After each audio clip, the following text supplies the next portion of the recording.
राष्ट्रीय कुलावतंस सिंहासनाधीश्वर महाराजाधिराज शिवछत्रपती महाराज।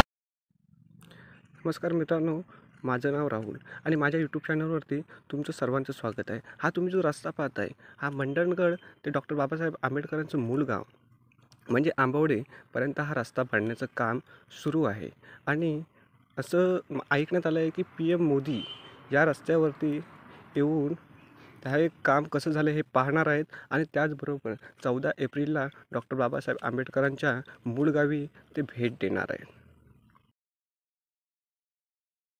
4 गाड्या आरामात पास होतील आणि तुम्ही पाहू शकता की पहिल्यांदा हा जो रस्ता होता तो अपघाती क्षेत्र होता, परंतु आता जो हा रस्ता केलेला आहे तिथली जेवढी वळणं आहेत ही सर्व तोडून अतिशय आपल्याला पुढची समोरून येणारी गाडी सहजासहजी दिसू शकते, असं ह्या रस्त्याचं बांधकाम चालू आहे।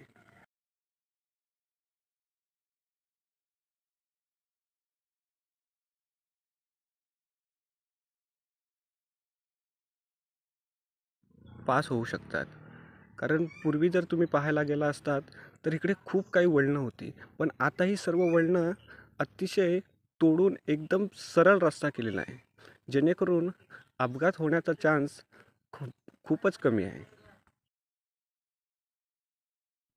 ज्याप्रमाणे मुंबईसारख्या शहरामध्ये जसा रस्ता डेव्हलप केला जातो तसंच आज रस्ता कोकण डेव्हलप होतो आहे।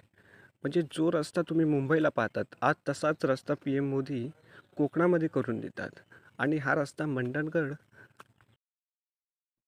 हा होणारा जो रस्ता आहे हा मंडणगड ते डॉक्टर बाबासाहेब आंबेडकरांचं मूळ गाव म्हणजे आंबवडे इथपर्यंत होतोय। तुम्ही पाहू शकता की बाजूबाजूला भरपूर काही मोठ्या मोठ्या मशिनी आणून ठेवलेल्या आहेत, जेणेकरून हा रस्ता जो कार्यक्रम राबवलेला आहे हा लवकरात लवकर व्हावा अशी आशा आहे।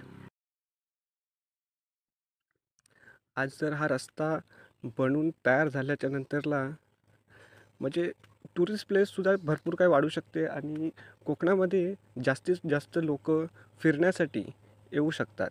आणि जर हा रस्ता बनला तर अपघात क्षेत्र जे आहे ते थोडक्यात कमी होईल, म्हणजे जिथे पहिल्यांदा 50 ते 60% अपघात होण्याचे चान्स होते, पण तिथे आता ते त्याच्यापेक्षा जवळजवळ नाही म्हटलं तरी 5 ते 10%च राहणार। कारण तुम्ही पाहू शकता की हा रस्त्यावरती जी मशीन ठेवलेली आहे ही एक मशीन 2 गाड्यांची जागा घेऊ शकते। मग जर तुम्ही पूर्ण रस्ता पाहायला गेलात तर इथून 4 गाड्या आरामात पास होऊ शकतात। आणि हा रस्ता जो बनवलेला आहे ह्याच्यातून जे म्हणजे समोरून येणारी गाडी आपल्याला सहजासहजी दिसू शकते, त्यामुळे अपघात होणे ही कल्पना मनातून आपण काढून टाकली तरच बरं आहे। तुम्ही पाहू शकता की एका बाजूचा रस्त्याचं काम पूर्ण केलेलं आहे आणि दुसऱ्या बाजूला आता ते करायला सुरुवात करणार आहेत।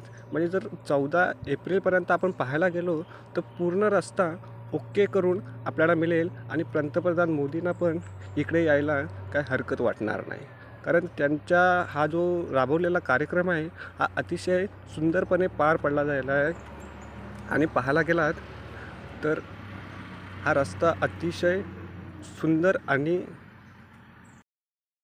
सुंदर आणि अतिशय मजबूत रस्ता बनवलेला आहे जो सिमेंटमध्ये बनवलेला आहे। धन्यवाद, मिळूया पुढच्या व्हिडिओमध्ये।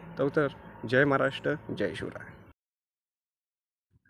मित्रांनो, जर तुम्हाला माझा हा व्हिडिओ आवडला असेल तर चॅनलला सबस्क्राईब करून बेल आयकॉनला क्लिक करायला विसरू नका। जय